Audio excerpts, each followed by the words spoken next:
Muy buenos días a todos. Vamos a empezar con la clase de hoy, jueves 9 de febrero, hablando de procedimiento de familia. En la clase anterior empezamos con el tema de los colaboradores de la jurisdicción de familia. Uy, ¿por qué se ve así? Segundo. ¿Qué fue lo que pasó acá?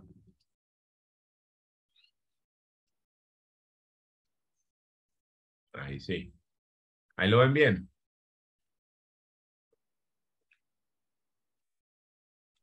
Sí, profe, Listo. Entonces estamos hablando de los colaboradores de la jurisdicción de familia y empezamos en la clase anterior con el tema de las notarías que lo agotamos. Vamos a hablar ahora acerca de las comisarías de familia que están reguladas en la Ley 1098 de 2006, artículo 83, y en la Ley 1542 del 2012, así como la Ley 1959 de 2019.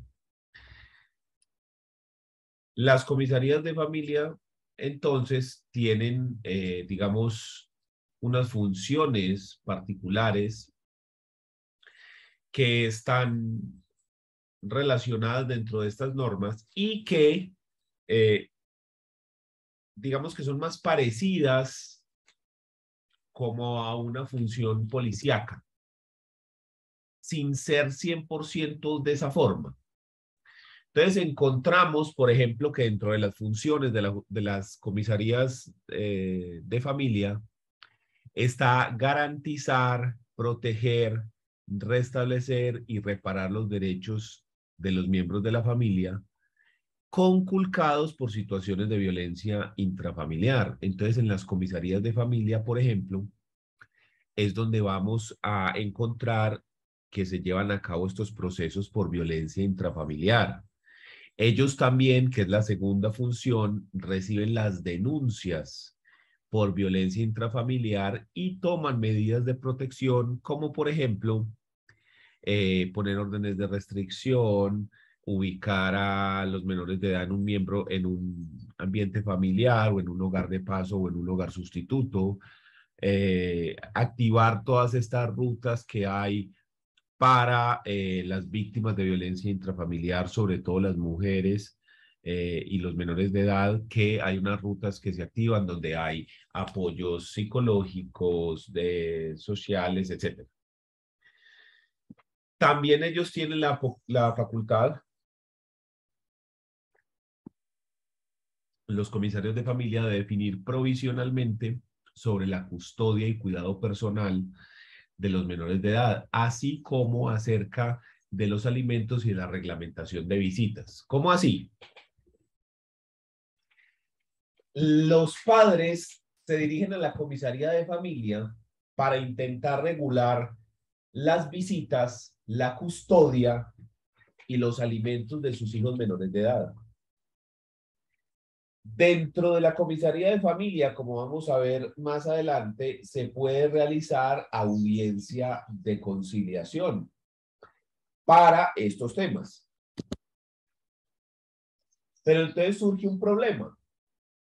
Estamos intentando definir por conciliación, primero, con quién viven los hijos, es decir, quién va a ostentar la custodia permanente. Quien no tenga la custodia, entonces se le deberá regular un régimen de visitas para que puedan los hijos de esta manera compartir con el padre que no tiene la custodia. Pero además es necesario establecer cuál es la cuota alimentaria que van a tener los padres para el sostenimiento de los hijos, porque la cuota alimentaria no solamente se fija para el padre no custodio, se fija para los dos padres, ¿sí? Lo que pasa es que el no custodio le debe pagar al custodio la cuota alimentaria para que éste pueda utilizar ese dinero para los respectivos gastos. Pero entonces el problema está en que, ¿qué ocurre si los padres no pueden llegar a un acuerdo? Llegamos a la audiencia de conciliación y no hay acuerdo. No se llega a un acuerdo. Entonces, ¿qué? Si fuese en otro lugar, como en un centro de conciliación privado, habría que esperar hasta que se demande y que sea el juez quien establezca los alimentos, la custodia y las visitas. Pero el comisario de manera provisional puede establecer un régimen de visitas, puede establecer una cuota alimentaria provisional y puede establecer la custodia de manera provisional hasta tanto las personas vayan y demanden, y dentro del proceso ya el juez de manera definitiva regule estos aspectos. Esta es una de las razones por las cuales cuando se quiere hacer conciliaciones para alimentos, custodia o visitas, los abogados generalmente intentamos que se hagan en las comisarías. El problema de esto es que como las comisarías son entidades públicas y no hay tantas, sino que hay unas establecidas para cada municipio, entonces tienen mucho trabajo. Entonces, cuando usted solicita una audiencia de conciliación para cualquiera de estos temas, se puede demorar un tiempo, 2, 3, 4 meses incluso, para que le den la cita de la audiencia de conciliación.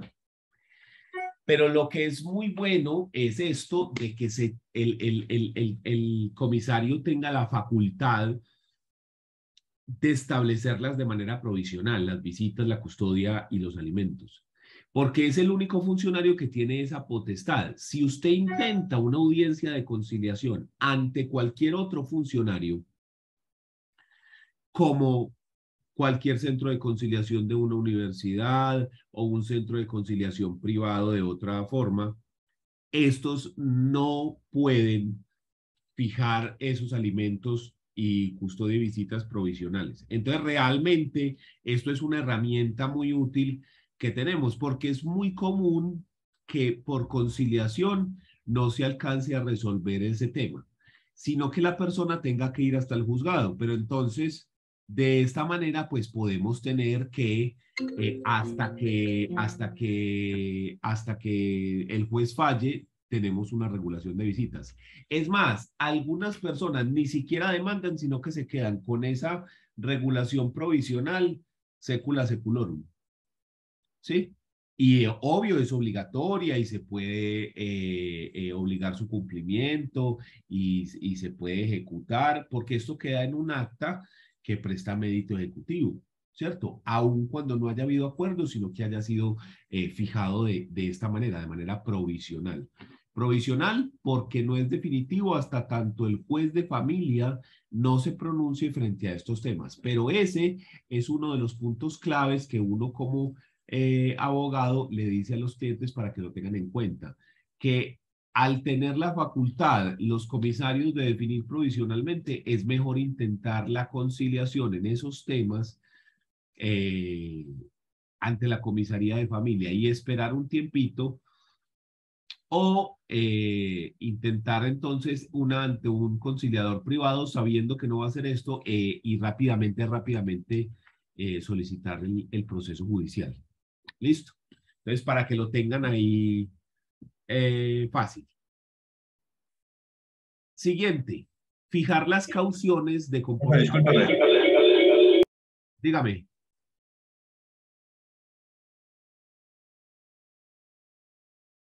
Aló. Sí, profe, me escucha. Sí, ahí sí, perfecto. Profe, cuando el comisario fija de manera provisional, ¿es obligatorio que fije los tres elementos, es decir, alimentos, custodia, visitas, o puede hacerlo indistintamente uno, dos, todos? Debería hacerlo en el entendido de ¿cómo se llama este? El principio de corresponsabilidad frente a los menores de edad.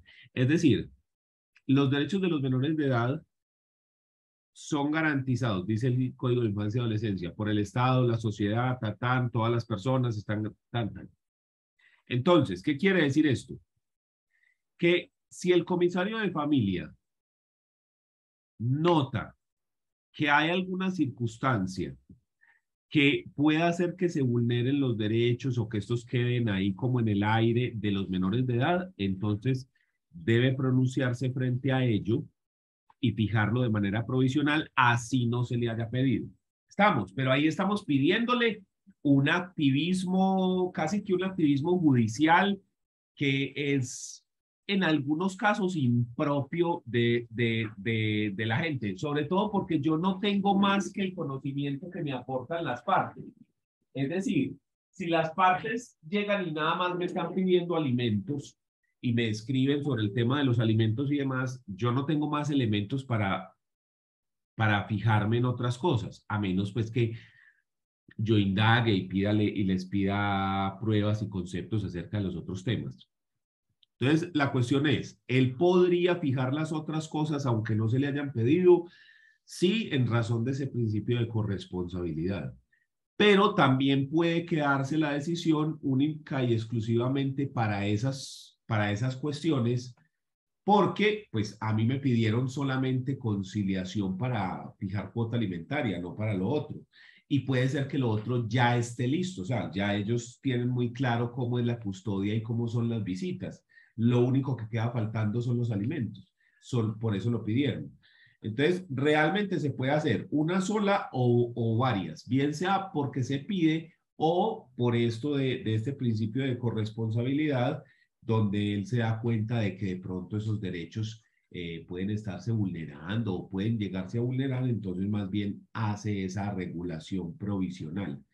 Pero lo que te digo, esto implica que la persona tenga un conocimiento casi que impropio del tema. ¿Por qué impropio? Porque pues realmente vos estás trabajando es con lo que te piden.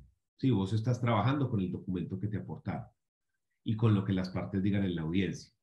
Entonces, a menos de que vos preguntes al respecto de esa otra cosa que no te pidieron, es muy difícil tener los suficientes materiales,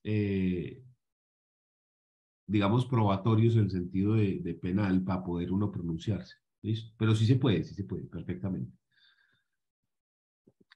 ¿Alguna otra duda?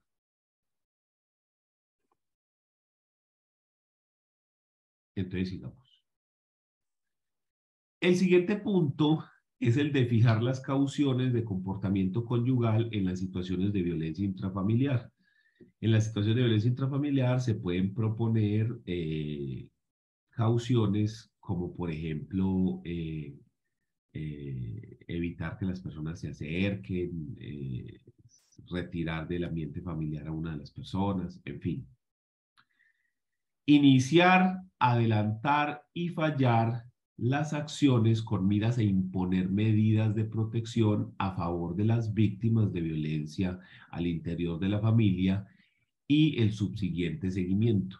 Entonces aquí, por ejemplo, están los tratamientos psicológicos, acompañamiento con trabajador social y otras medidas que se han tomado para cuando existen estos casos de violencia intrafamiliar. Lo que les decía, que existen unas rutas de atención donde la persona puede tener atención integral desde el punto de vista médico, psicológico, en fin, todas unas rutas de atención para ayudar a las personas que tienen estos problemas. También es conocido por nosotros los fallos estrepitosos que hemos tenido frente a este tipo de circunstancias, como el caso de esa señora que creo que vivía acá y que el marido le pegaba y era pues una víctima de violencia intrafamiliar, que la reubican a Bogotá y el man va hasta allá y allá la mata, la asesina,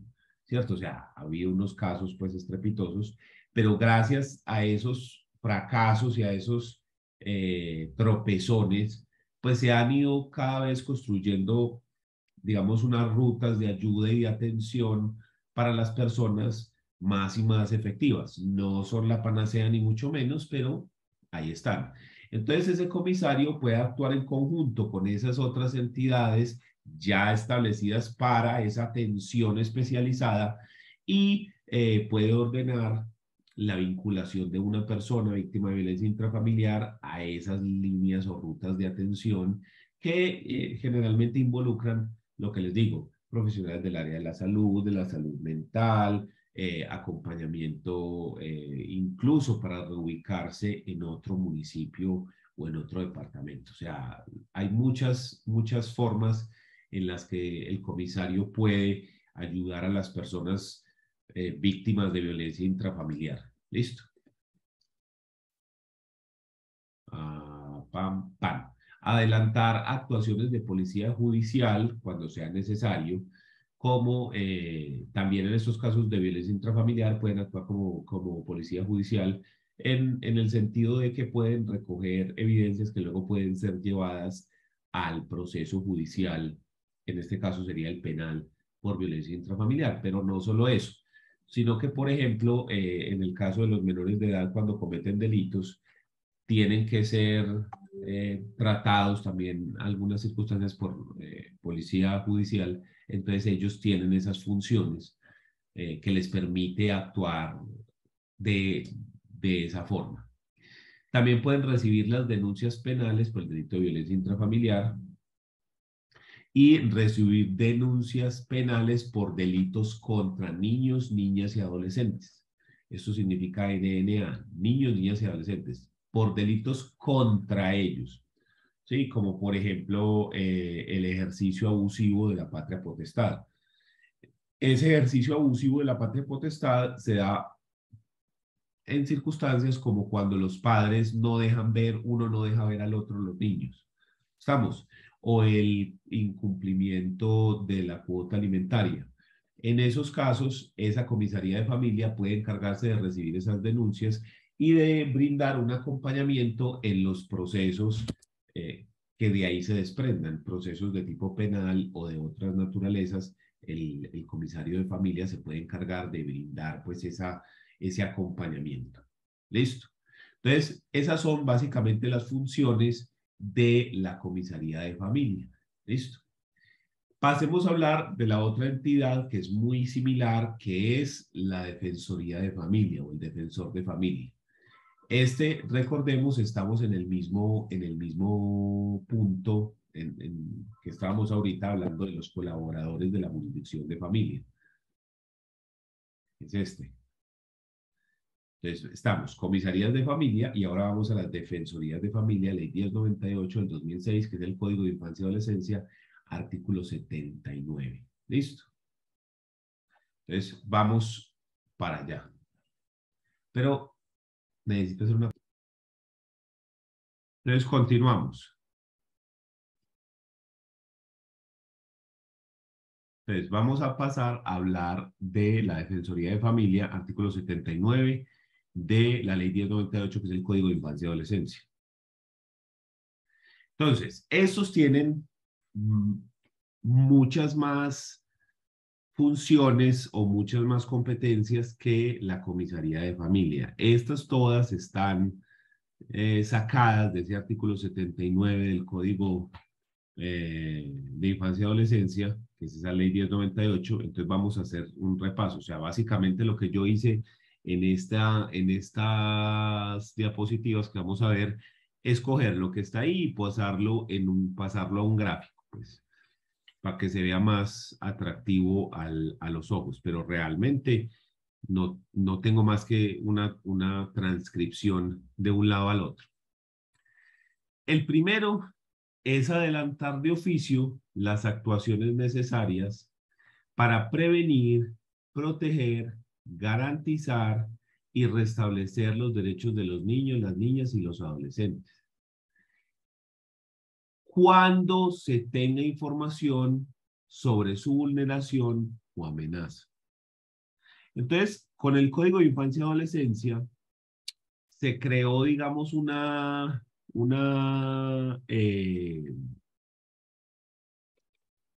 lo llamáramos? Una diligencia nueva que se llama el restablecimiento de derechos.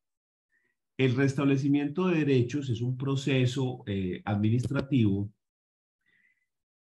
en el cual la idea es revisar todos los derechos de la persona, revisar todos los ámbitos de la persona, desde cómo está en salud mental, nutrición, educación, en fin, todos los ámbitos, digamos, un estudio holístico de la persona. Y si existe vulneración o riesgo de vulneración, entonces se pueden tomar medidas de cualquier naturaleza para impedir que se vulneren esos derechos, hacer que cese la vulneración o restablecer los derechos que han sido ya vulnerados. ¿Sí? Entonces, ese proceso de restablecimiento de derechos, que es un proceso administrativo que se lleva ante la Defensoría, puede dar lugar a un montón de circunstancias. Y entonces hay un montón de medidas que puede tomar el defensor con aras a restablecer los derechos de esos menores de edad que están siendo vulnerados o que están en peligro de vulneración. Siendo la más drástica de ellas la adopción. O sea, cuando ya no se puede hacer absolutamente nada, la única opción para restablecer los derechos de una persona es buscarle a nueva familia. Pero lo que les digo, esta es la última ratio, lo último que hace el defensor de familia cuando ya no hay absolutamente nada más que hacer. ¿Sí? Que buscar una nueva familia. Entonces aquí hay un montón de cosas, desde, por ejemplo, amonestar a los padres, obligarlos a que asistan a un curso, ubicar al niño en un ambiente familiar, es decir, ubicarlo con otros miembros de la familia, ponerlo en un lugar de paso, en un lugar sustituto. Y lo que les digo, lo último que se puede hacer, la última ratio es la adopción como tal. Sí, es lo último que se hace. Pero entonces, dentro de ese proceso se pueden utilizar también profesionales de diferentes áreas. Entonces, tenemos médicos, tenemos psicólogos, tenemos trabajadores sociales, porque esta Defensoría de Familia trabaja con un grupo interdisciplinar que se encarga de brindar asesoría y ayudas en las diferentes áreas en las cuales se pueda necesitar para ese restablecimiento del menor de edad. ¿Listo? Entonces, eso para que lo entiendan y lo vean cuando mencionemos ese tema del restablecimiento de derechos. Entonces, cuando dice que en el numeral primero acá arriba, que se puede de oficio adelantar actuaciones necesarias para prevenir, proteger y garantizar los derechos de los niños, nos referimos casi que a un sinfín de actuaciones, porque hay muchas cosas que se pueden hacer para garantizar, restablecer y proteger esos derechos de esos niños. Y si miramos acá en la causal, en la competencia número 2, dice adoptar las medidas de restablecimiento establecidas en la presente ley. ¿En cuál ley? Estamos analizando esto de la ley 1098, que es el Código de Infancia y Adolescencia, para detener la violación o amenaza de los derechos de los niños, las niñas y los adolescentes. Entonces, ¿cuáles medidas? Lo que les digo, pueden, en la ley establece, amonestar a los padres, obligarlos a que asistan a unos cursos de diferentes cosas. Por ejemplo, los padres que golpean a los hijos, entonces se ve que los están golpeando, entonces les invitan a unos cursos, además de que los amonestan y les dicen que esa no es una forma adecuada de ejercer la correcta educación de los hijos, que si bien hay un derecho que tiene la patria potestad para corregirlos, ese derecho no implica el uso de la fuerza ni del abuso físico, que está científicamente demostrado que existen otras maneras que funcionan muchísimo mejor, ¿sí? Entonces, esas medidas. Está la amonestación, lo de los cursos, la ubicación en un medio familiar, que es ubicarlo en otra, el buscarle un hogar sustituto, un hogar de paso, y por último, la adopción. Entonces, si se decreta la adopción, es la misma Defensoría de Familia quien se va a encargar, en conjunto con Bienestar Familiar, vamos a retirar al niño de esta familia. Entonces, esto quiere decir que lo tenemos que poner en un centro de adopción mientras logramos conseguir la nueva familia. Entonces, hay que garantizar todos los derechos de esa persona, la educación, salud, tal. Y también tenemos que garantizar que esa nueva familia que lo vaya a recibir tenga todas las aptitudes y actitudes necesarias para ser aptos, ¿sí? Para recibir a esa persona. Entonces ellos garantizan los derechos del menor, que es retirado y que es puesto en un centro de adopción, garantizan que la familia que lo va a recibir sí tiene todas las condiciones necesarias e incluso después de la adopción siguen dándole seguimiento durante muchos años a esos derechos, ¿sí? Y se pueden volver a tomar actuaciones porque el restablecimiento de derechos se puede dar en cualquier momento si algún derecho está siendo vulnerado. Listo. Entonces, eso es a lo que se refiere este punto de adoptar las medidas. Listo. Tercero, emitir los conceptos ordenados por la ley en las actuaciones judiciales o administrativas. Pilas con este punto.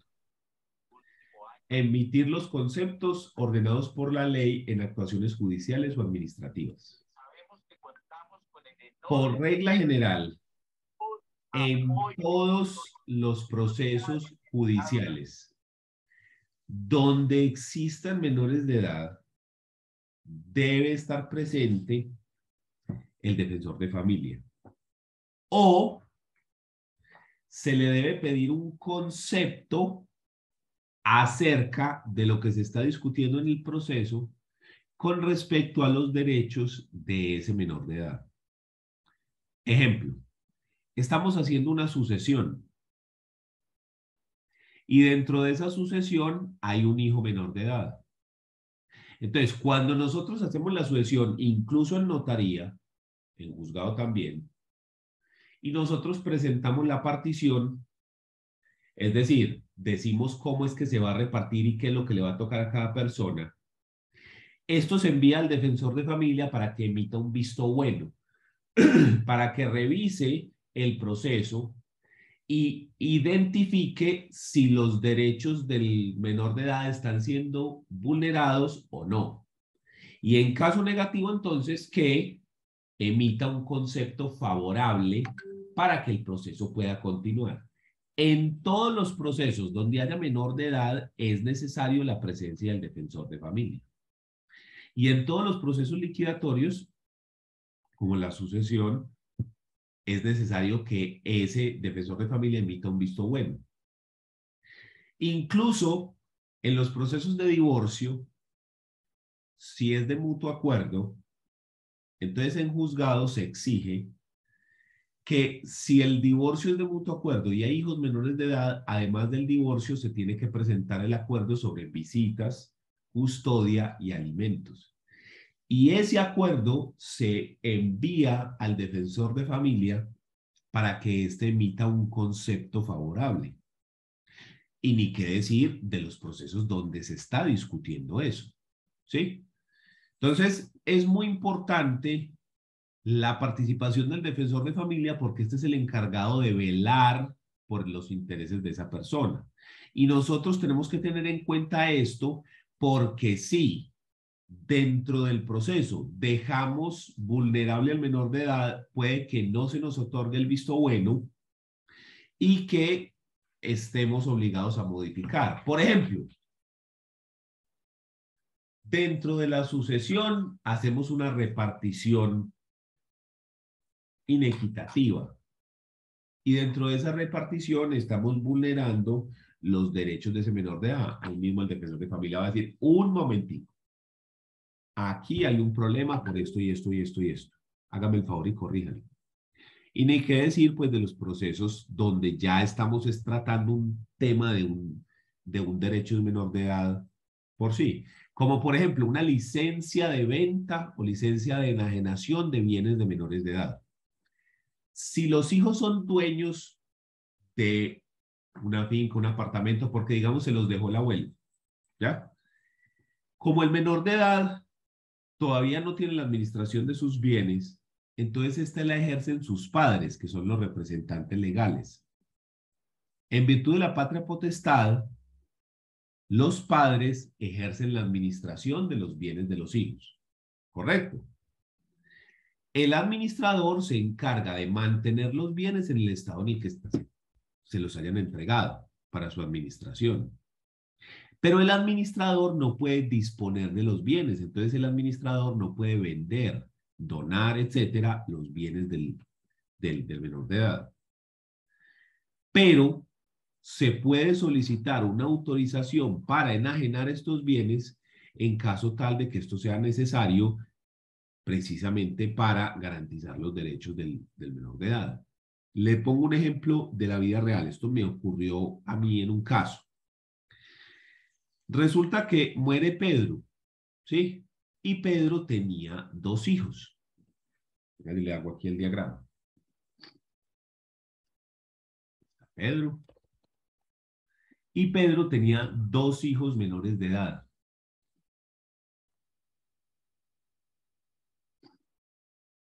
Vamos a decir que uno se llama Juan José y una niña, que vamos a ponerle aquí Mariana. Listo. Pedro falleció.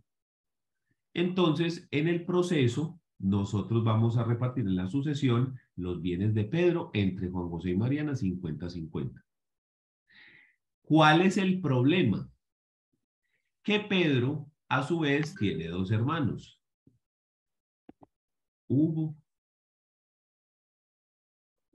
Paco. Todos ellos, hijos de un señor que lo vamos a llamar Gustavo. ¿Listo? Gustavo falleció también, mucho antes que Pedro. ¿Pero qué pasó? Gustavo tenía un montón de bienes, entonces Gustavo tenía unas casas, tenía unas fincas, tenía unos apartamentos, unos carros. Estando vivo, Gustavo constituyó una sociedad, ¿sí? Vamos a decirle Sociedad La Casita. SAS. ¿Listo? Y en esta sociedad, Gustavo metió todos los bienes que él tenía. La casa, los apartamentos, las fincas, todo. Y esta sociedad la repartió a sus hijos. Entonces le quedó un 33% a Paco, un 33% a Pedro, un 33% a Hugo. ¿Listo? Entonces, Pedro, ¿qué es lo que tiene? Un 33% de lo que hay acá. Eso es lo que tiene Pedro, un 33%. Esos son los bienes de Pedro, no tenía mayor cosa que eso. Cuando muere Pedro, entonces hay que repartir lo que él tenía entre sus 2 hijos. Entonces, si aquí tenían un 33,33% de la empresa, la casita SAS, cuando yo reparto, a Juan José le toca entonces el 16,66%. ¿Estamos?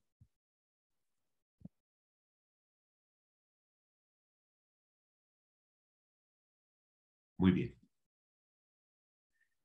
Una de las cosas que había en la sociedad es una finca de recreo en Sopetrán, Antioquia, de la cual Juan José tiene el 16,66%.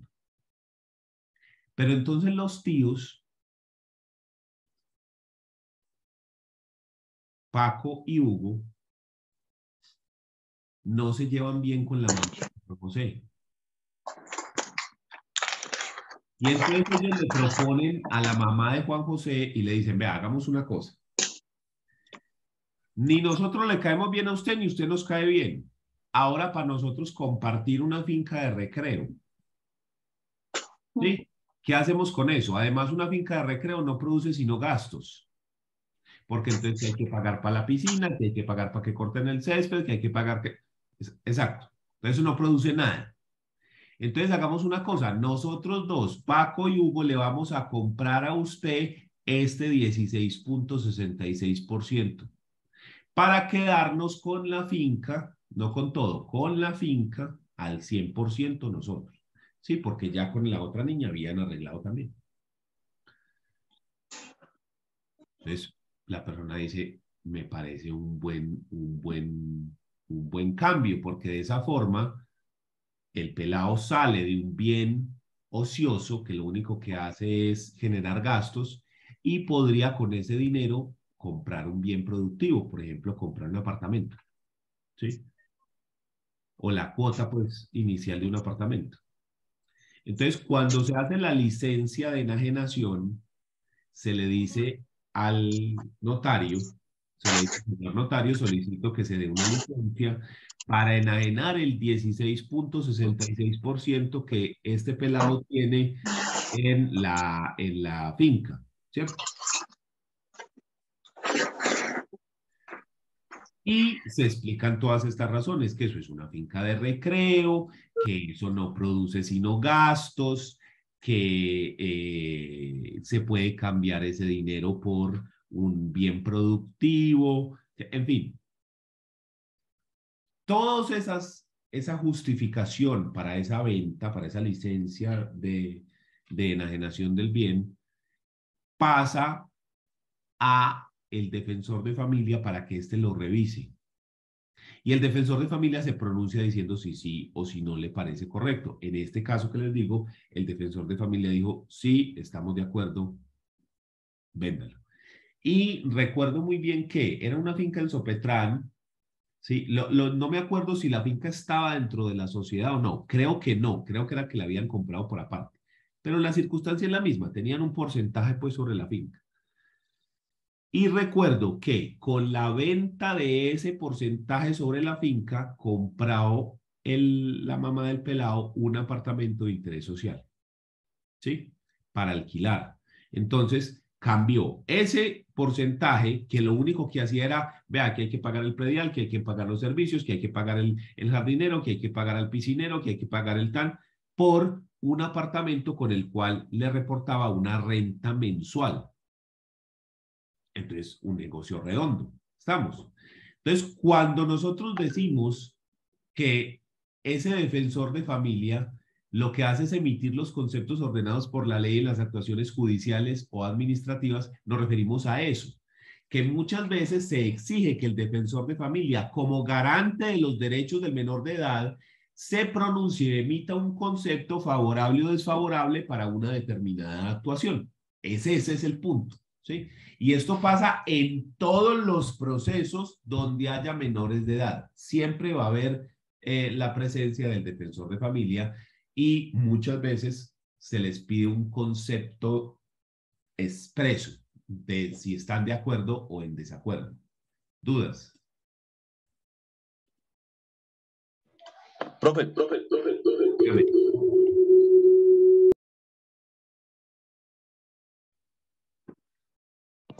qué pena que es que estoy desde dos equipos, entonces se escucha el retorno. Profe, ¿me escucha bien? Sí.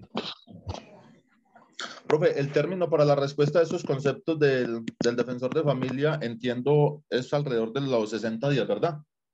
Sí, creo que es menos, si no estoy mal. Creo que son como 20 días hábiles, algo así. Ok. En cualquier caso, cuando el defensor de familia no se pronuncia, se entiende que lo que se ha propuesto es aceptado por silencio administrativo. Sí, señor, pero es un silencio administrativo especial, porque acordate que el silencio administrativo normal es que si no se dice nada dentro del término, la respuesta es no, excepto en los casos donde expresamente se diga que la respuesta es sí, ¿cierto? Entonces es más parecido a ese administrativo especial, porque es que lo que se propone está bien. Básicamente es, si no dice nada, es porque no objeta. ¿Estamos? Perfecto. Si no dice nada es porque no objeta lo que se le dijo que revisara. Profe, ¿Okay? porque es que, pues, o sea, tengo la experiencia de que los notarios son muy temerosos de seguir adelantando trámites cuando no hay un pronunciamiento. Y entonces la manera de, pues, de darle impulso a procesos notariales, incluso judiciales, sería, pues, obviamente, citar ese silencio administrativo especial de que usted nos habla, porque es que, desde el consultorio tenía un divorcio, una cesación de efectos civiles de matrimonio religioso hace como 6 meses y el notario se negaba a firmar precisamente por no tener el concepto del defensor. Sí, sí, sí, es que más teniendo en cuenta que como el defensor de familia tiene ese poder de pronunciarse y decir, no, momentico, venga, que es que aquí los derechos se están vulnerando y demás. Entonces, hacía como que el proceso se suspendiese. ¿Estamos? Entonces, hacemos lo pertinente y ya para dar el paso final, enviamos la solicitud al defensor de familia y nos toca esperar a que el man conteste. ¿Estamos? Pero entonces caemos en el mismo problema en el que caemos siempre dentro del derecho colombiano. La congestión, porque es que el defensor de familia, como usted está viendo, tiene un montón de cosas que hacer. Es que esta es solo una diapositiva, pero es que tiene más, ¿sí? Entonces, tiene un montón de cosas que hacer y no hay tantos defensores de familia tampoco. Entonces, ¿qué hacemos si este man se nos demora 1 mes, 2, 3, 6, 12, 18? ¿Sí? Entonces, hasta que el man no se pronuncie, jodidos. Entonces ahí fue cuando se dijo, no, venga, establezcamos un límite temporal, porque si no se pronuncia es porque el defensor de familia no vio nada que se pudiese objetar. ¿Estamos? Entonces, de ahí es de donde partimos, porque es que muchas veces nos quedamos esperando. Si vos miras el estatuto del defensor de familia, acá, es este es el estatuto integral del defensor de familia. Si te vas para acá más abajo, está en materia, espérate, acá dice, funciones específicas del defensor de familia, actuaciones administrativas, y entonces dice, en materia de conciliación, en materia del área de familia, respecto a las medidas de restablecimiento, en materia internacional, en otras materias y en actuaciones judiciales. Entonces dice, ¿cuándo actúa? Entonces, que promueve los procesos de alimentos, intervenir en los procesos en los que les sea solicitado por el juez de familia, como son los de cuando el hijo deba litigar, aprobación, sucesión, que era la que le estaba diciendo, procesos de filiación, investigación de paternidad, impugnación, acudir a la defensor, ¿Sí? Entonces, estas son las actuaciones. Pero entonces el problema era, bueno, ¿y qué hacemos en el caso de que el tipo no se presente, no diga nada? Porque es que también pasa eso. ¿Qué hacemos entonces? Entonces se estableció un término que, lo malo es que no recuerdo en este momento el término exacto, pero creo que son como 20 días, por ahí, ¿sí? En el cual, si no se presenta, entonces la respuesta es positiva o está a favor de, ¿sí? Pero no recuerdo exacto cuál es el término, ya, porque hace ratico que no llevo un proceso con defensor de familia. El último fue hace como 2 años que hice un divorcio con custodia, visitas y alimentos, que por cierto, ese lo empecé en la notaría primera de Envigado, ese divorcio, y lo presenté. Tan de malas que cuando estábamos esperando el pronunciamiento del defensor de familia, cambiaron el notario porque el notario, no me acuerdo si fue que se retiró, ok, entonces llegaba un nuevo notario y ese notario venía de Apartadó, creo que es, y entonces cambiaron la notaría, la bajaron, quedaba por al lado del parque, del Éxito, que queda cerca al parque de Envigado, y la pasaron a City Plaza, y entonces la cerraron toda mientras trasladaban, y fuera de eso cambiaron los protocolistas, entonces con el que eso se volvió un despelote. Como a los 6 meses, entonces yo ya mamado de esperar, voy, que no la encuentran, que no sé qué, la encontraron. Con sorpresa mía ya había llegado la respuesta, me llegó respuesta positiva.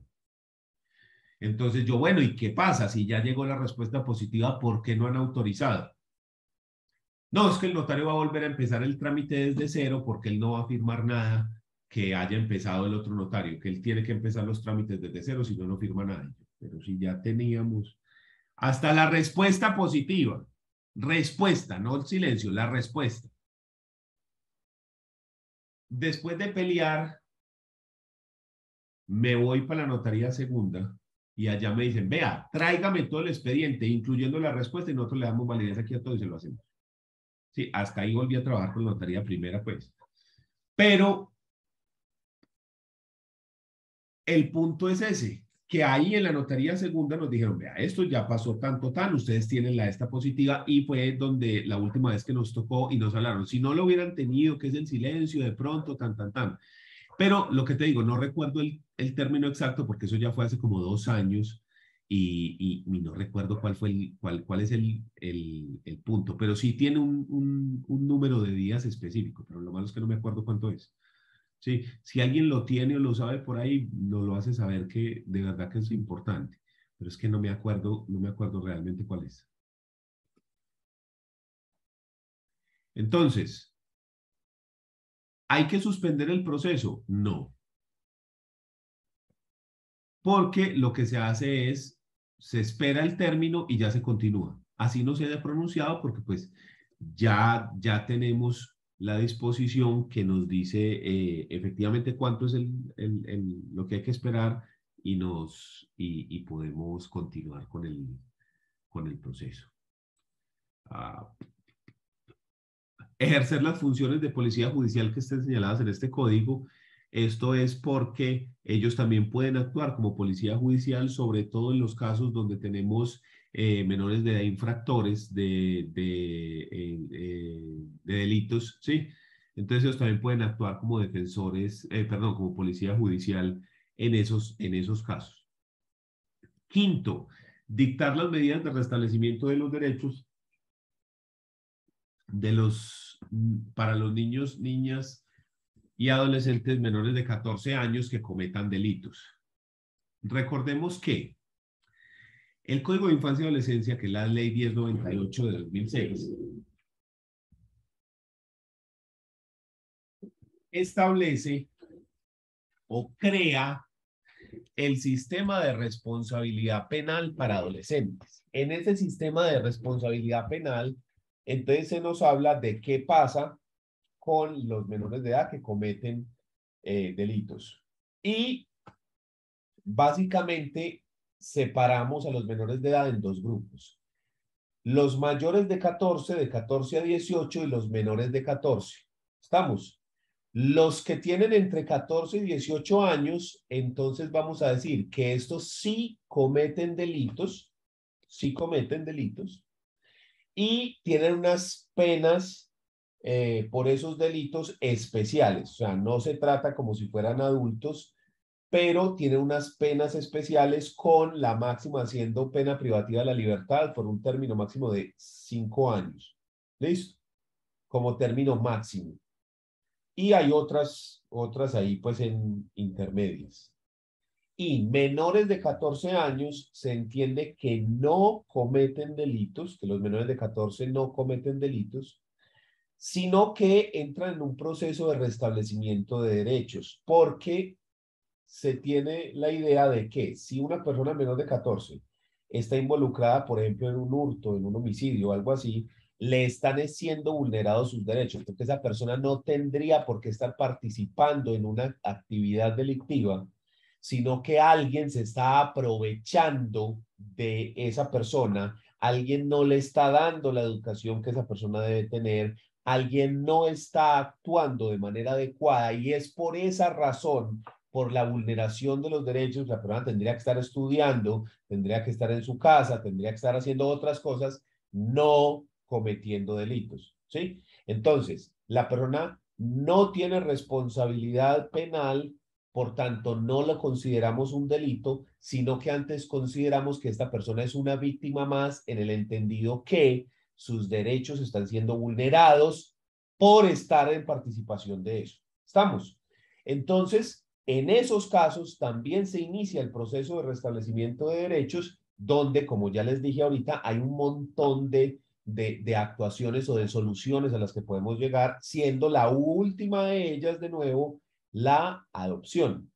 ¿Listo? Entonces, si una persona menor de 14 comete un delito, ya sabemos que realmente no vamos a hablar de que haya comisión de un delito, sino que tenemos que, eso da como resultado un proceso de restablecimiento de derechos, porque lo que hubo ahí fue una vulneración de los derechos.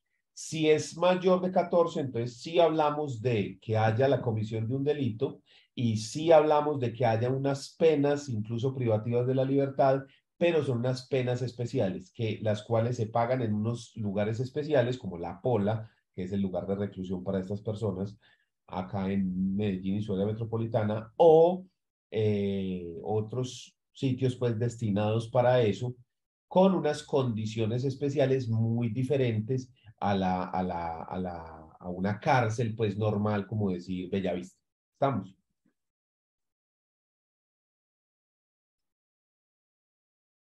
Todas esas reglas del sistema de responsabilidad penal para adolescentes se encuentran dentro del Código de Infancia y Adolescencia y dice cuáles son las penas, cómo se ejecutan esas penas. Todo eso está ahí, todo eso está ahí. ¿Listo? Sexto, asumir la asistencia y protección de los adolescentes responsables de haber infringido la ley penal ante el juez penal para adolescentes. Entonces, cuando esa persona comete el delito, ese adolescente mayor de 14 años, que es llevado ante un juez penal y se le va a iniciar un proceso penal con una sanción penal especial, el defensor de familia asume un papel representando los intereses de ese pelado. ¿Sí? De defensa de ese pelado. Aún cuando tenga un abogado particular, el defensor de familia actúa para que se garanticen los derechos. La idea no es que el defensor de familia actúe para que al pelado no lo metan a la cárcel. No, ese no es su función. La idea del defensor de familia es ser un garante de los derechos de esa persona. Es decir, que si lo van a condenar en un proceso penal justo y mediante el debido proceso. Que se lleve a cabo tal y como dice la ley. Que la sanción que se vaya a imponer, la sanción esté tal y como está establecida la ley, lo mismo que el lugar de reclusión, etcétera, etcétera. Entonces, de lo que se encarga el defensor de familia no es la defensa de, no, este no lo hizo, sino de que el proceso se haga conforme a las reglas del debido proceso, que las penas se impongan conforme a lo que dice la ley y que se cumplan las mismas también, como dice la ley, en los lugares especiales de este punto. Entonces, esa defensa se hace así. Séptimo, conceder el permiso para salir del país a los niños, niñas y adolescentes cuando no sea necesaria la intervención del juez. Los menores de edad, cuando van a salir del país, cuando van a salir de Colombia, necesitan un permiso por parte de sus representantes legales. Ya sabemos que, por regla general, los padres son los representantes legales de los hijos. Esto puede cambiar si los padres son privados de la patria potestad. Si los padres son privados de la patria potestad o uno de ellos es privado, entonces se tiene que establecer quién es. Si es solo uno de ellos el que fue privado de la patria potestad, el otro padre es quien la ejerce. Si los dos fueron privados de la patria potestad, entonces se tiene que nombrar a un nuevo representante legal, ¿sí? Generalmente un miembro de la familia o puede incluso el defensor de familia actuar como representante legal de los menores en casos específicos. ¿Listo? Entonces, ¿qué pasa? Cuando el menor va a salir del país, necesita ese permiso. Si los padres o representantes legales viajan con la persona, digamos que ese permiso lo están dando ahí de viva voz en ese momento, porque ellos salen con el menor del país. Pero si no viaja con los padres o viaja solo con uno de ellos, necesita el permiso de las personas con las que no va a viajar. Esto se lo exigen en Migración Colombia.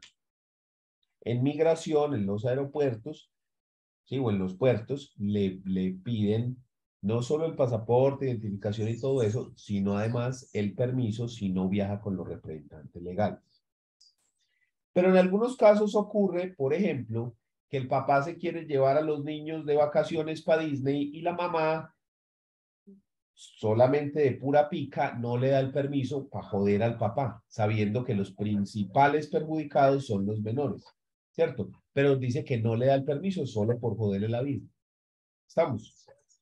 ¿Qué ocurre en ese caso? No se puede sacar al niño. Entonces lo que toca es solicitar un permiso, digamos, contencioso, donde se explica a dónde va a salir, dónde se va a hospedar, cuánto tiempo, cuándo vuelve, sí, qué es lo que se va a hacer. Y el defensor de familia o el juez, porque ambos lo pueden otorgar, deciden si conceden el permiso o no lo conceden, ¿sí? Hay que mirar cómo se van a garantizar pues, los derechos de ese menor de edad, lo que les digo, dónde va a estar hospedado, cuánto tiempo va a ser el viaje, cuál es el motivo del viaje, con quién va a viajar, etcétera. Y estas personas, el defensor o el juez pueden otorgar el permiso de salida. Esto generalmente, por rápido que sea, se demora un mes. Yo generalmente le pongo 6 meses, ¿sí? Porque uno no sabe que es que se enfermó, que le dio el COVID, que las vacaciones, que fue, que ta. Entonces, siempre que a mí alguien me pregunta sobre eso, yo le digo, vea, si usted, por ejemplo, quiere salir en junio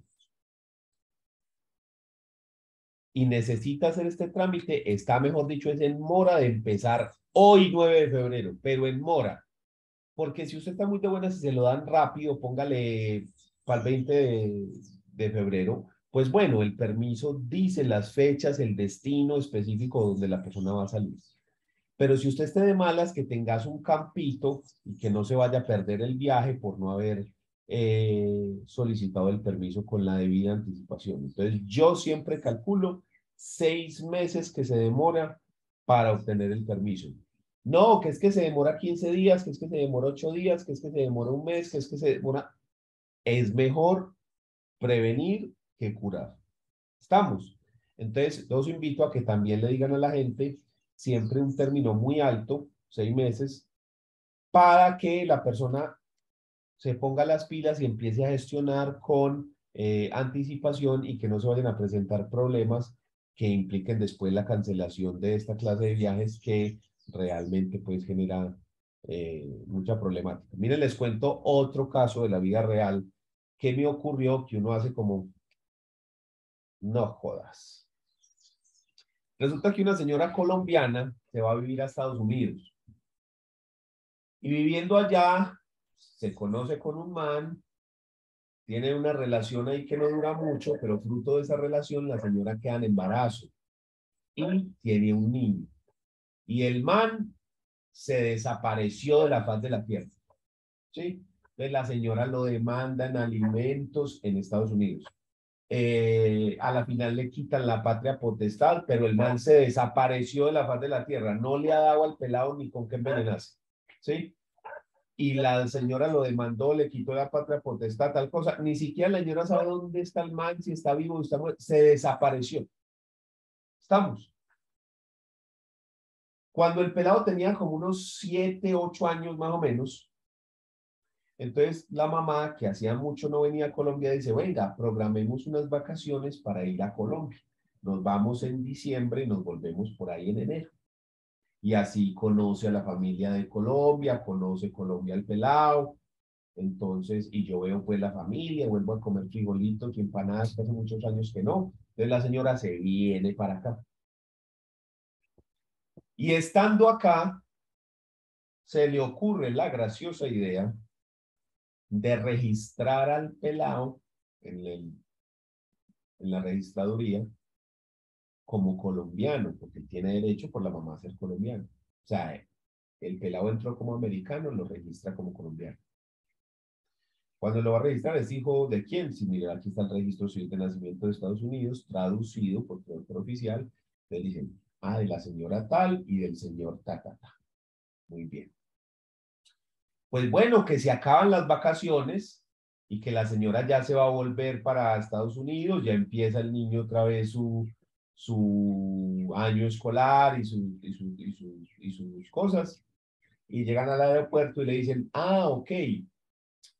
Muy bien. Y el permiso de salida del señor Walter Smith o como llame, ¿cierto?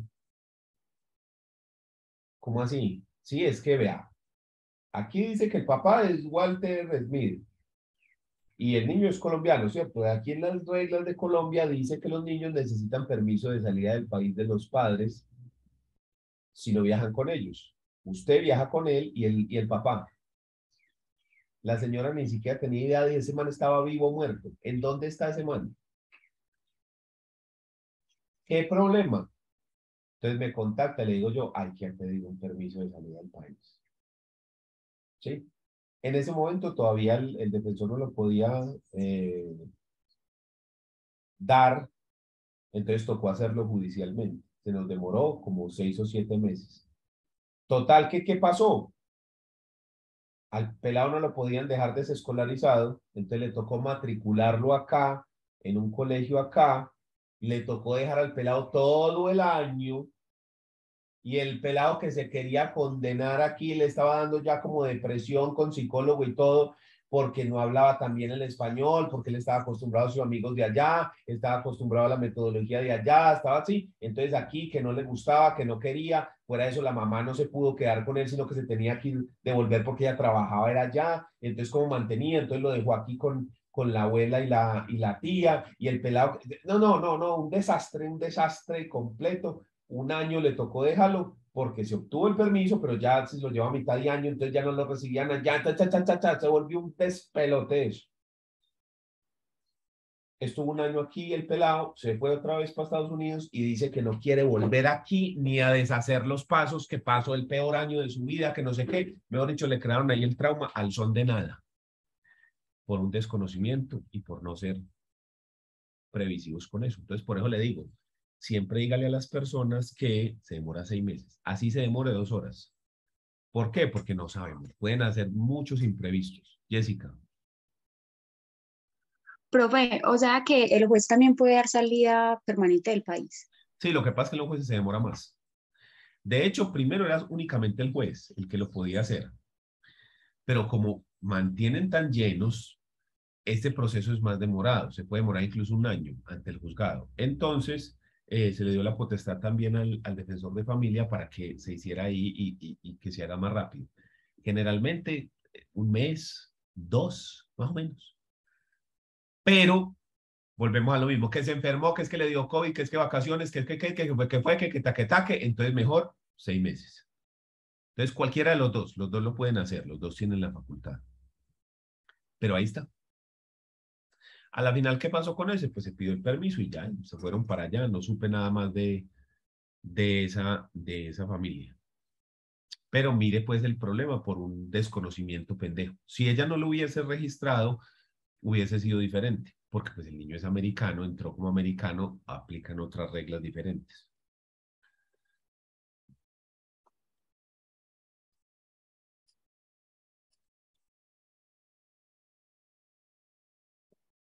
Octavo, promover la conciliación extrajudicial en los asuntos relacionados con derechos y obligaciones entre cónyuges, compañeros permanentes, padres e hijos, miembros de la familia o personas responsables del cuidado del niño o adolescente. Entonces, ante la Defensoría de Familia también se puede realizar audiencia de conciliación en estos temas relacionados con familias. ¿Listo? Noveno, aprobar las conciliaciones en relación con la asignación de la custodia y cuidado personal del niño, el establecimiento de las relaciones materno-paterno-filiales, la determinación de la cuota alimentaria, la fijación provisional de la residencia separada, la suspensión de la vida en común de los cónyuges o compañeros permanentes, la separación de cuerpos y de bienes por matrimonio civil o religioso, las cauciones de comportamiento conyugal, la disolución y liquidación de sociedad conyugal por causa distinta de la muerte del cónyuge y los demás aspectos relacionados con el régimen económico del matrimonio y los derechos sucesorales, sin perjuicio de la competencia atribuida por la ley a los notarios. Básicamente, ¿qué? Incluso las conciliaciones que tocan temas como la custodia, todos esos que vimos, así como en los procesos judiciales y notariales, también requieren el visto bueno del defensor de familia. ¿Sí? Todo esto con aras a que las personas que concilien no vayan a estar vulnerando los derechos del menor de edad solo por ellos salir del problema ya. Entonces, saliendo del problema ellos organizan la circunstancia y dejan al pelado como Armando. ¿Estamos? Esa es la idea de esto, que aún en la conciliación haya alguien que abogue por el pelado, exento a las partes que son los que originaron el conflicto que dio origen a esa circunstancia. ¿Sí? Porque volvemos a lo mismo, esas personas tienen en la cabeza más pensar en cómo salir del conflicto que en los derechos. Eso dice la ley, pues, eso es lo que el presupuesto de esa ley. ¿Estamos?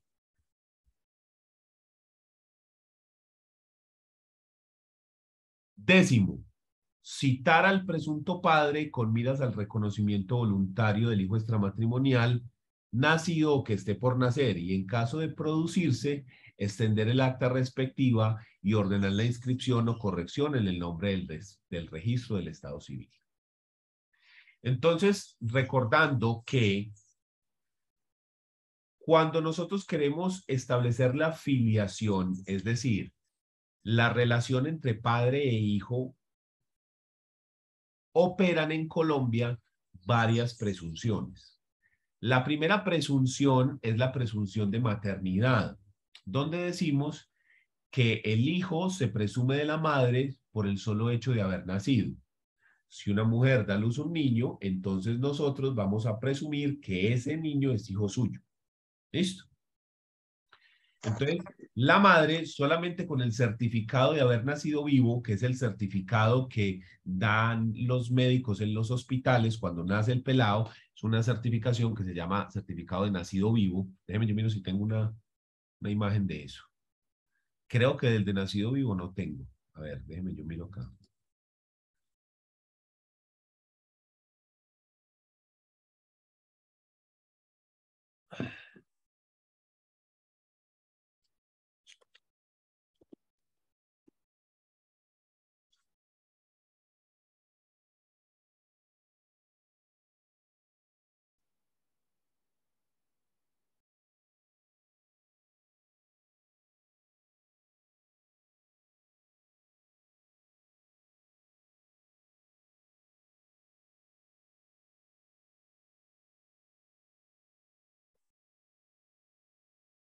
Espérenme un segundito.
Véalo, acá está.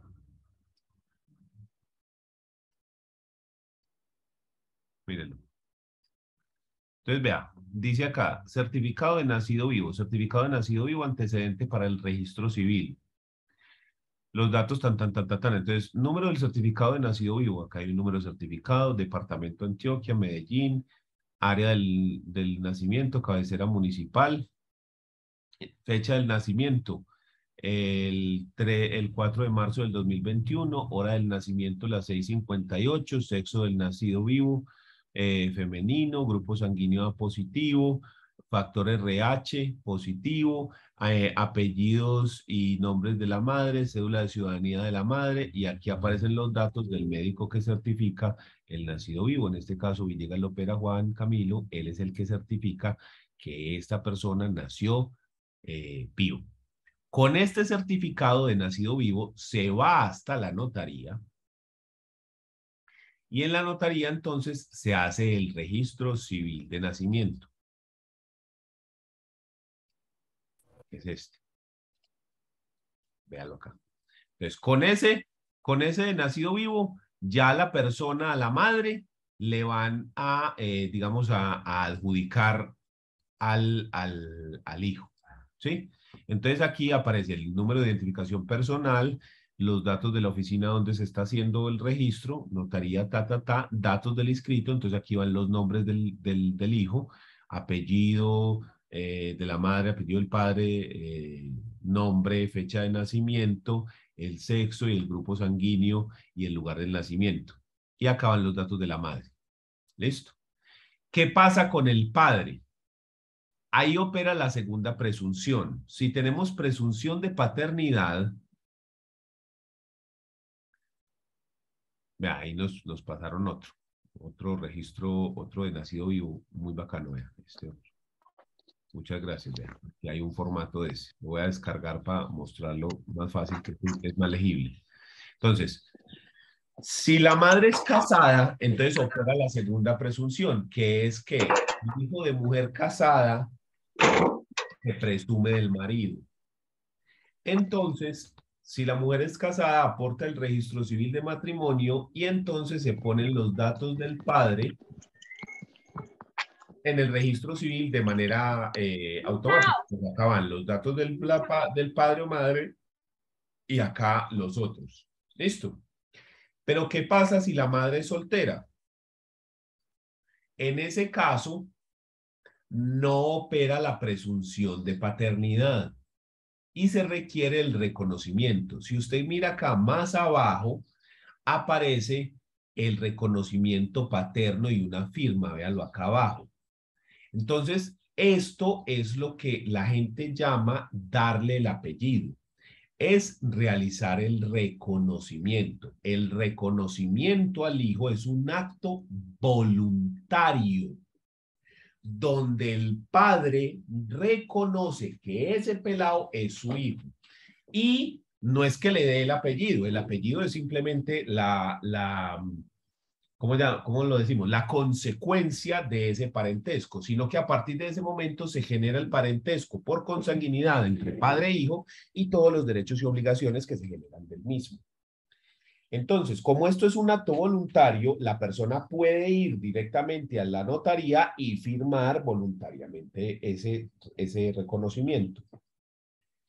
O si la persona no va, la madre puede solicitar que se cite al presunto padre para que éste reconozca al hijo y haga el acto voluntario. Entonces, de eso es de lo que nos habla esta función, donde la madre solicita que se cite a ese presunto padre para que reconozca a su hijo y que se extienda entonces el acta donde el padre reconoce al hijo y se inscriba en el registro civil.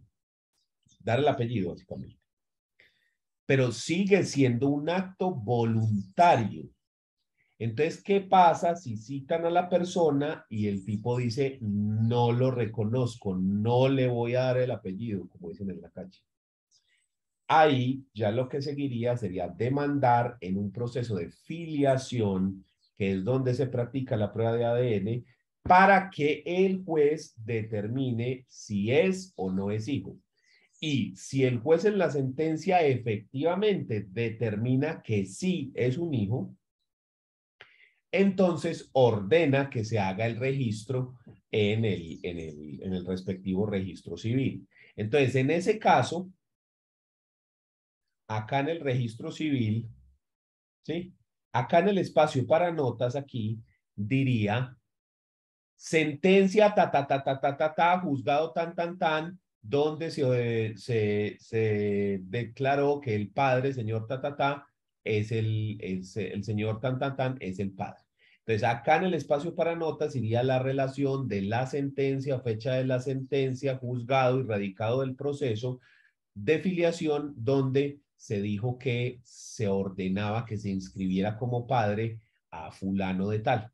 ¿Listo? Aquí en este punto iría. Entonces, El defensor de familia se encarga de hacer la diligencia de citación para reconocimiento. ¿Listo? ¿Dudas?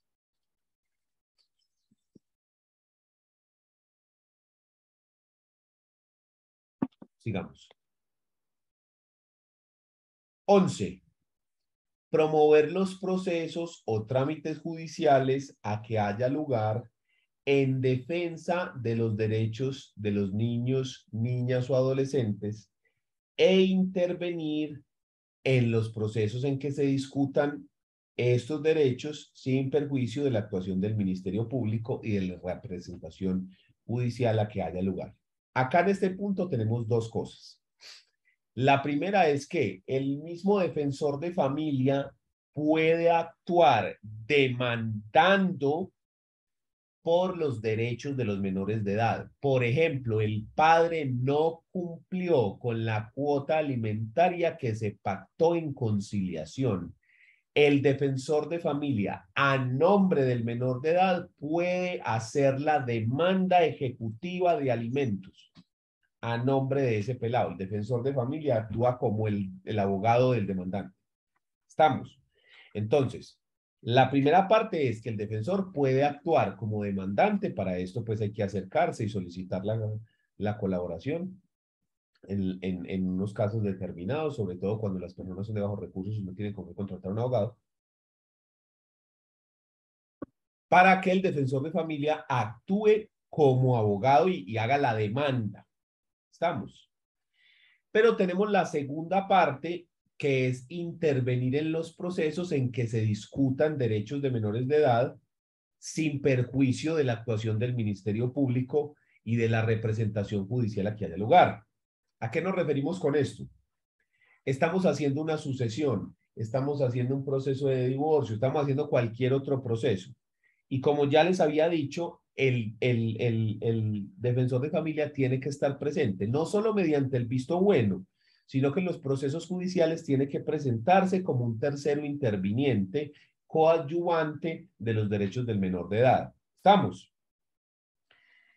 Pero dice que la presencia del defensor de familia no obsta para que el Ministerio Público también se presente, porque se supone que dentro de todos los procesos debe haber una representación del Ministerio Público, de la Procuraduría, donde están vigilantes de que no se vulneren los derechos de la sociedad, que el proceso se realice conforme a las normas del debido proceso, etcétera, etcétera.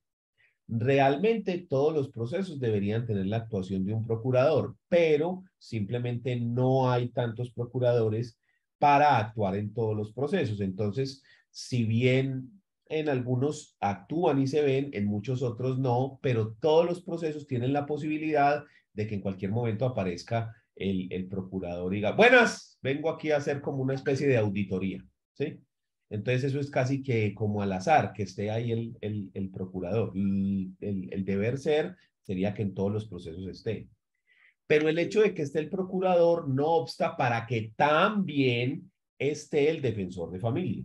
¿Estamos? O sea que pueden haber el demandante y el demandado normales, más el procurador del Ministerio Público, más el defensor de familia. No hay ningún problema con que estén. Es extremadamente raro que estén todos juntos, ¿cierto? Porque tiene que ser un proceso menor de edad, que efectivamente haya el procurador, que vaya y se presente, que el defensor. Entonces, realmente es más bien poco común que eso se presente, pero sobre todo es por la cantidad de personal. ¿Estamos? Pero nada obsta pues para que así se haga. ¿Ok? ¿Dudas?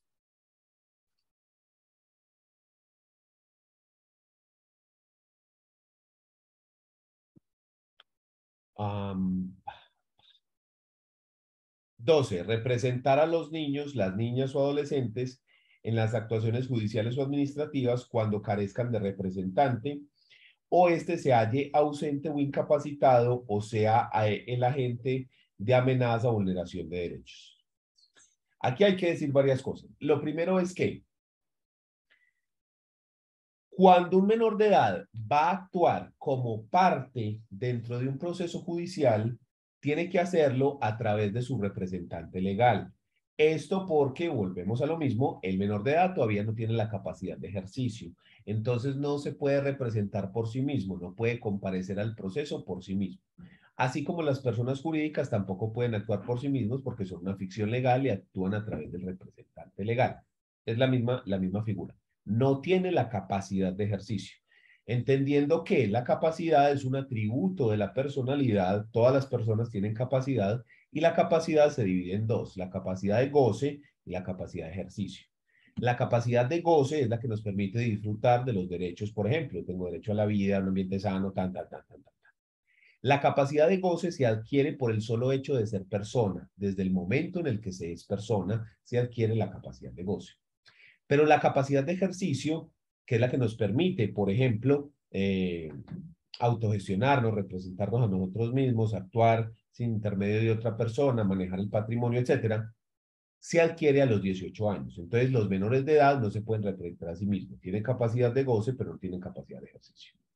Si un menor de edad va a demandar, entonces tiene que hacerlo a través de su representante legal. Entonces, por ejemplo, se muere el padre y entonces el menor es el único heredero y va a abrir la sucesión para que le den la herencia que le dejó su padre. ¿Cómo tiene que actuar? Por medio de su representante legal. No estando el padre, el único representante legal que le queda es la madre. Entonces el menor de edad abre esa sucesión, se presenta a través de la madre que ejerce como representante legal. Estamos en el proceso de sucesión. Muy bien. Pero ¿y qué pasa si la mamá era compañera permanente del padre, pero no tenía su unión marital declarada? Entonces, para ella poder reclamar los derechos en la sucesión, como el derecho a gananciales, necesita demandar para lograr que se declare su unión marital de hecho. Ya no puede demandar al marido porque este falleció, ya no es persona. Entonces, ¿a quién tiene que demandar? A los herederos del marido. ¿Quiénes son los herederos del marido? Su hijo, el hijo de ellos dos. Entonces, María no puede demandar a Pedro porque Pedro ya murió, sino que demanda a Mateo el pelado. Pero ella dentro de ese proceso no puede actuar como demandante, está demandando a Mateo y no puede actuar como demandada en representación de Mateo, no puede actuar como ambas partes. Y Mateo solamente tiene un representante legal, ¿quién? Su madre. Entonces, en ese caso, Mateo se quedaría sin representante legal en ese proceso para que conteste la demanda. ¿Quién actúa en representación de él? El defensor de familia. ¿Sí?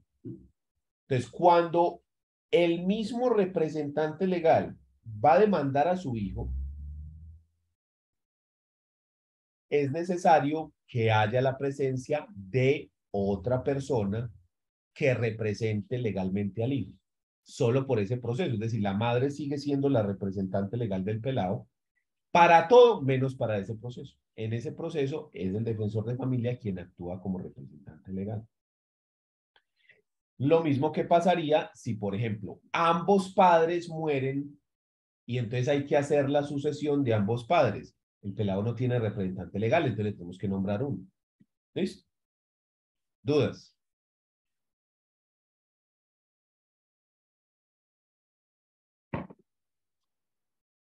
Continuamos.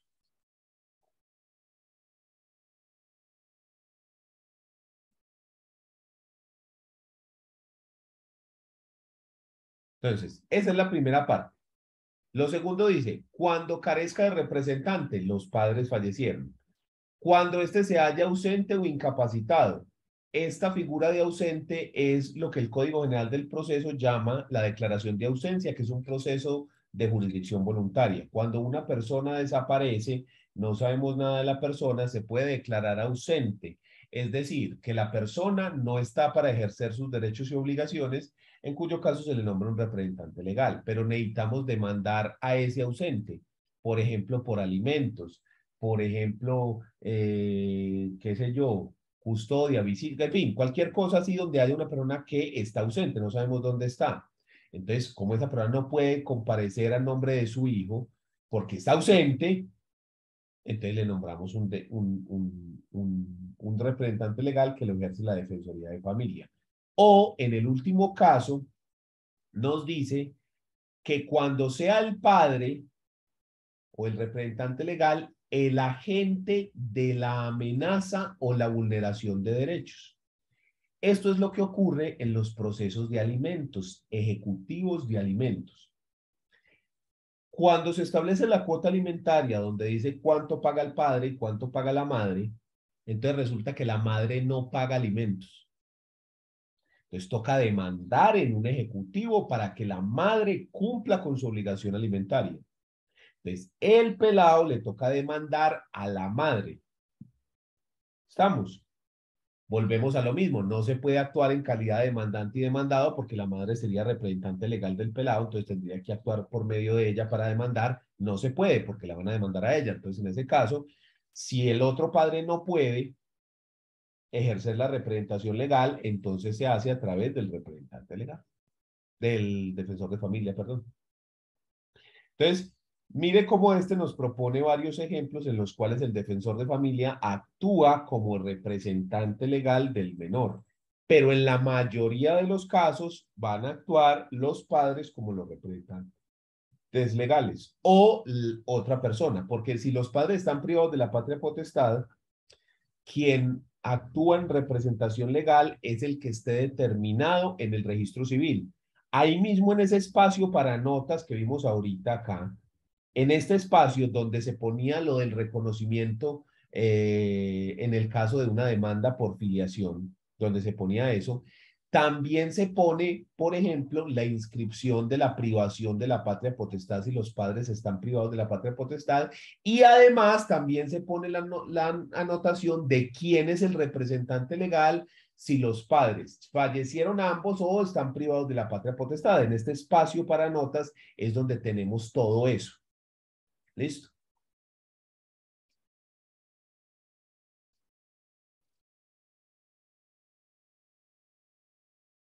Trece, fijar cuota provisional de alimentos luego de que no se logre la conciliación, exactamente lo mismo que dijimos de la comisaría de familia.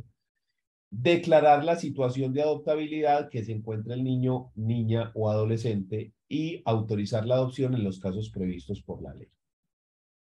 Hablemos un poquito de adopción. ¿Cómo funciona la adopción en Colombia y cómo llegamos a ese tema? Podemos decir que para que una persona sea dada en adopción, podemos llegar por dos caminos diferentes. El primer camino es cuando los padres dan en adopción al hijo mediante un acto voluntario. Entonces, ese sería el camino 1. A partir de ahí se inicia el proceso de adopción que termina cuando la nueva familia entonces adopta al pelado. Pero la segunda forma de llegar a la adopción no es cuando el menor es dado en adopción, sino como una sanción, sino como el resultado del proceso de restablecimiento de derechos y que como última ratio, lo último que hay para hacer es retirar definitivamente a esa persona de su familia de origen y es necesario buscarle una nueva familia. Entonces, ¿cómo llegamos allá? Cuando a bienestar familiar y al defensor de familia llega la denuncia de que hay una persona que se le están vulnerando los derechos, entonces se inicia un proceso de restablecimiento de derechos. Dentro de ese proceso, como les decía ahora, vamos a revisar todos los ámbitos de la persona: nutrición, vacunas, educación, peso, desarrollo cognitivo, desarrollo físico, desarrollo de habilidades motoras, de comunicación, de eso se hacen unos análisis médicos, psicológicos, revisan el canal, el este de vacunación, todo.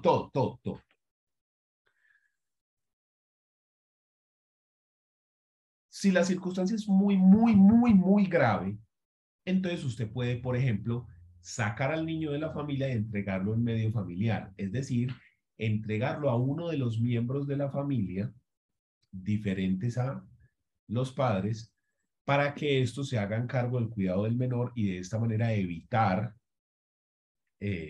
la vulneración de los derechos.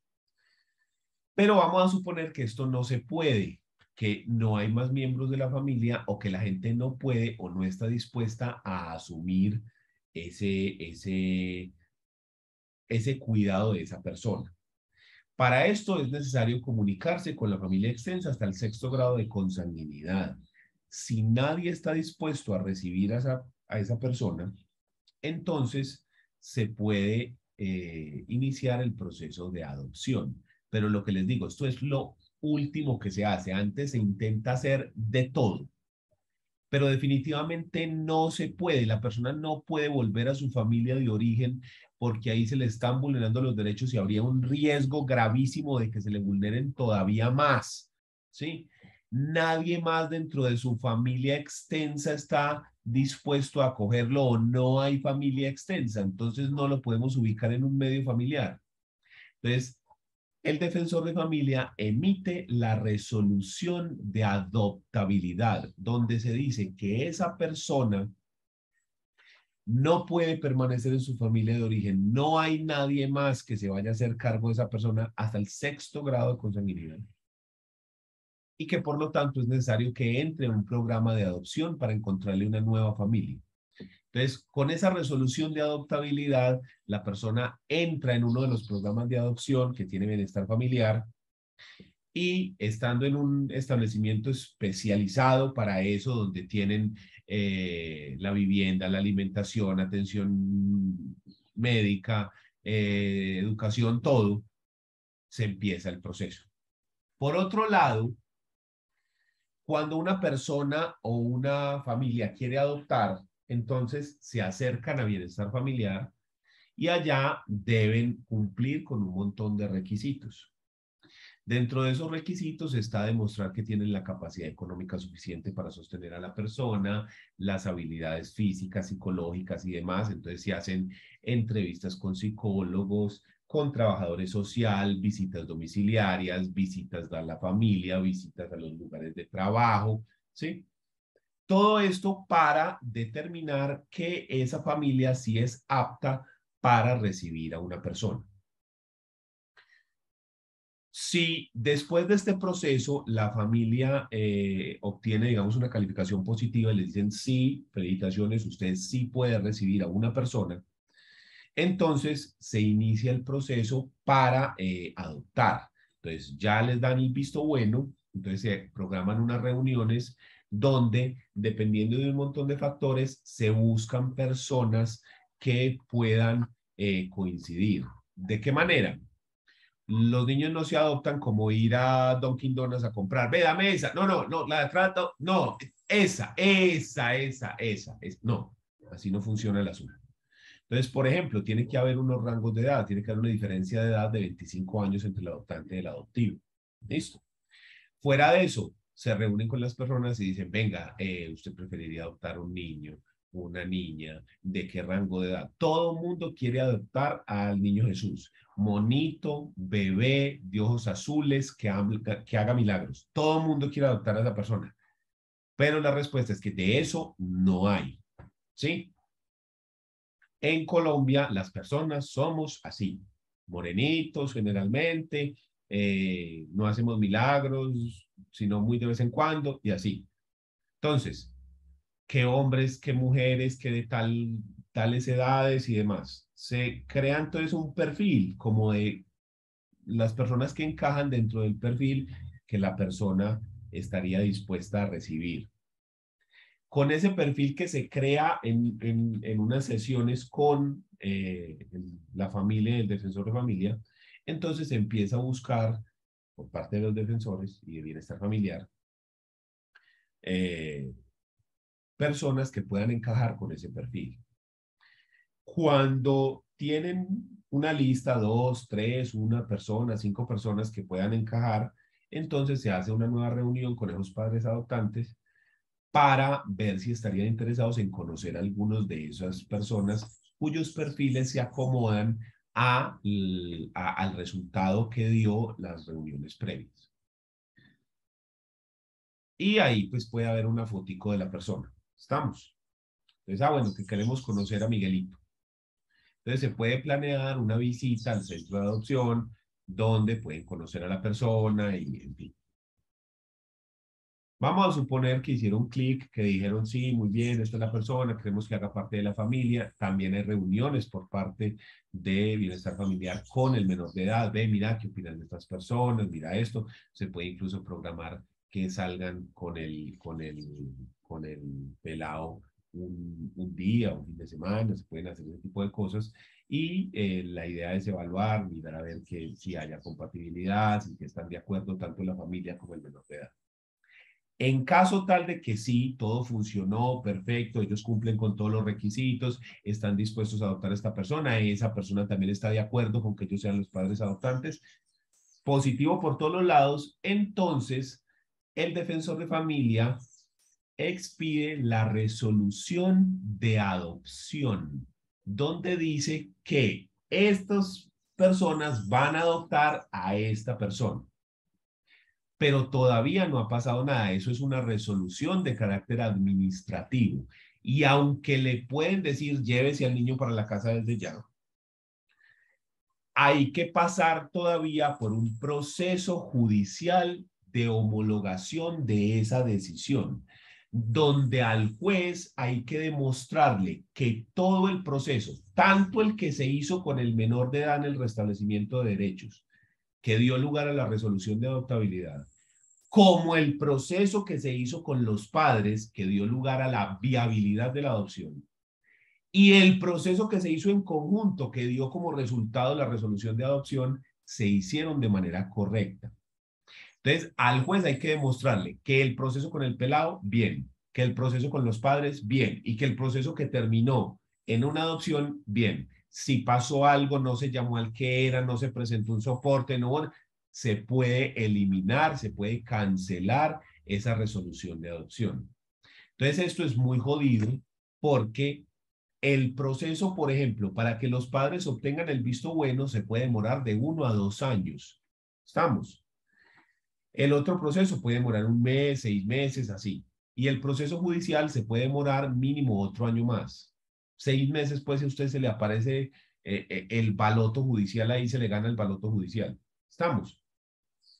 Entonces, quiere decir que un proceso de adopción puede demorar para los padres 3 años fácil. Y que al final, no, es que no se llamó a tal, es que no se cumplió con tal requisito. No se puede adoptar. Entonces, es muy jodido. ¿Estamos? Entonces, este defensor se va a encargar de hacer la resolución de adoptabilidad, 1, y la resolución de adopción, que es la que se da al final. Pero quien tiene la última palabra es el juez, quien autoriza o no la adopción. Cuando el juez ya autoriza en la sentencia, entonces él ordena que se cancele el registro civil original de esa persona, pero no lo destruyen, se sella, y que se haga un nuevo registro civil de nacimiento de esa persona, donde ya van a aparecer los nombres de él o los padres adoptantes y se cambian los apellidos de la persona. Si el hijo adoptivo es menor de 5 años, se le puede cambiar el nombre de pila, ¿sí? No solo los apellidos, sino también el nombre de pila. Pero si es mayor de 5 años, no se puede cambiar el nombre de pila, solamente se cambian los apellidos. Se inscribe el nombre de los padres y de nuevo en el espacio para notas dice sentencia, adopción, ¿Estamos? Así es como funciona esto. Entonces todo termina de nuevo con el registro civil. Preguntas.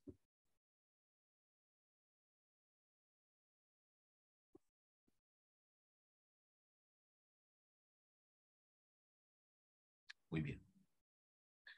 Vamos a dejar ahí por el día de hoy, no sin antes solicitarles que por favor lean en el Código de Infancia y Adolescencia el proceso de restablecimiento de derechos y la parte de adopción para que tengan el contexto de todo lo que les acabé de decir, ¿sí?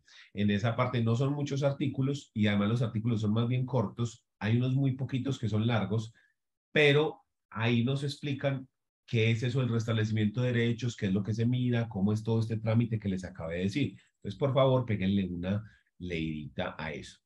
Y nos vemos entonces la próxima semana.